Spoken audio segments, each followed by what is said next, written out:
Iran से deal कर Trump खुशी से झूम रहे हैं। ट्रंप से डील कर ईरान अलर्ट मोड में है। ईरान अमेरिका डील से इजराइल आग बबूला है।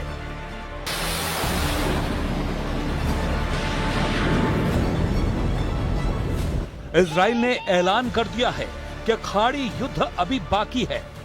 इजराइल अकेले ईरान को सबक सिखाने की धमकी दे रहा है। इजराइल ने यह भी साफ किया है कि वो अब ट्रंप के हथियारों के भरोसे नहीं है।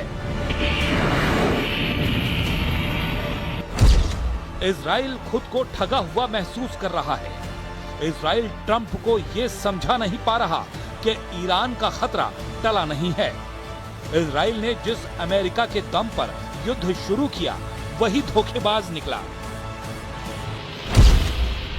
जब इजराइल जीत रहा था, जब इजराइल ईरान में घुसकर बम फोड़ रहा था, जब इजराइल ने लेबनान में तहलका मचा रखा था, तब ट्रंप ने सीज फायर कर दिया।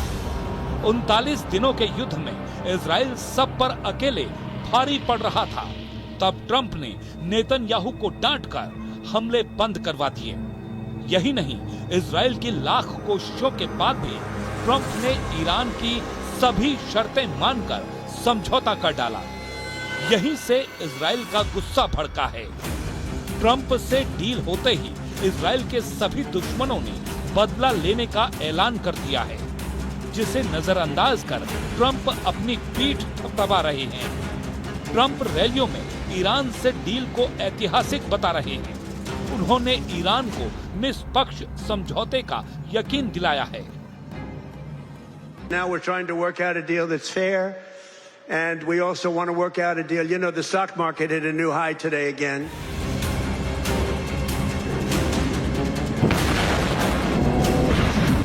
ईरान पर ट्रंप जितने मेहरबान होंगे, इजराइल उतना ही नुकसान पहुंचाएगा। ईरान की एक मिसाइल का बदला लेना चाहते हैं नेतन्याहू। ईरान के एक हमले का जवाब देना चाहता है इजराइल। ईरान के मिसाइल अटैक ने इजराइल की आक्रामक छवि वाले रौब को तार-तार कर दिया है। यही वजह है कि अब इजराइल हमले के लिए बेकरार है। यही वजह है कि इजराइल ने अमेरिका से अपने रास्ते अलग कर लिए हैं।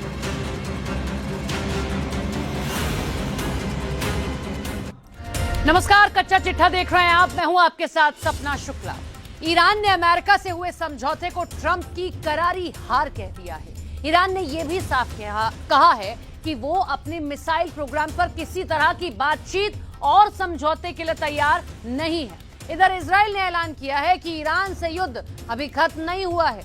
नेतन्याहू ने सेना के लिए अमेरिका जैसे घातक हथियारों को बनाने की जानकारी दी है और ट्रंप ने भी ईरान के एटमी ठिकानों की जांच का मुद्दा फिर से भड़का दिया है।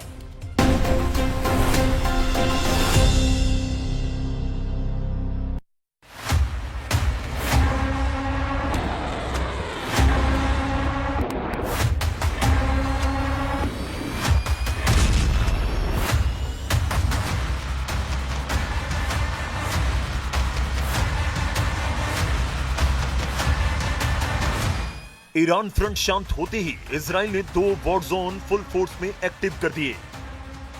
एक है लेबनान और दूसरा गाजा। हिजबुल्लाह और हमास को इजराइल फिर कुचलने लगा है। ट्रंप के F-35 से इजराइल बमबारी कर रहा है। ट्रंप के F-16 से इजराइल मिसाइलें मार रहा है।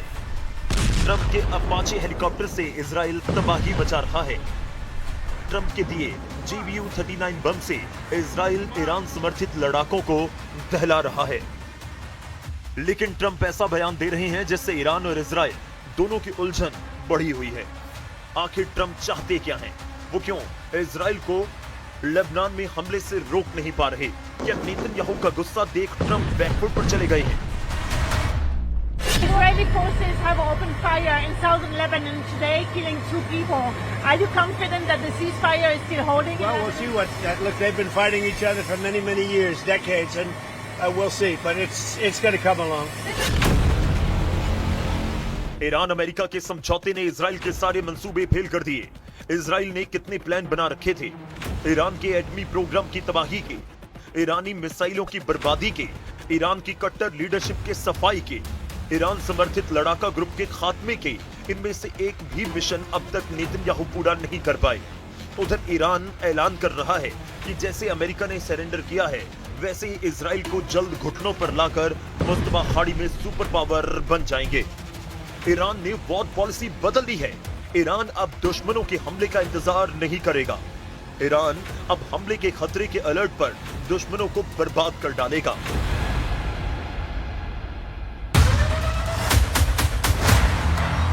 ट्रंप को अपनी शर्तें मनवाने वाले ईरानी संसद स्पीकर ने यह अपडेट दिया है। बागेर कालीबाफ ने कहा कि अमेरिका इजराइल को युद्ध में हराने के बाद ईरान का अगला मिशन लेबनान युद्ध का अंत कराना है। कालीबाफ ने धमकी दी है कि नेतन्याहू ने हिजबुल्लाह पर हमले बंद नहीं किए तो तेल अवीव को मिसाइलों से पाट दिया जाएगा। अमेरिका पर रजीम जाली इस्राइल तहवील कनद। जमहूरी इस्लामी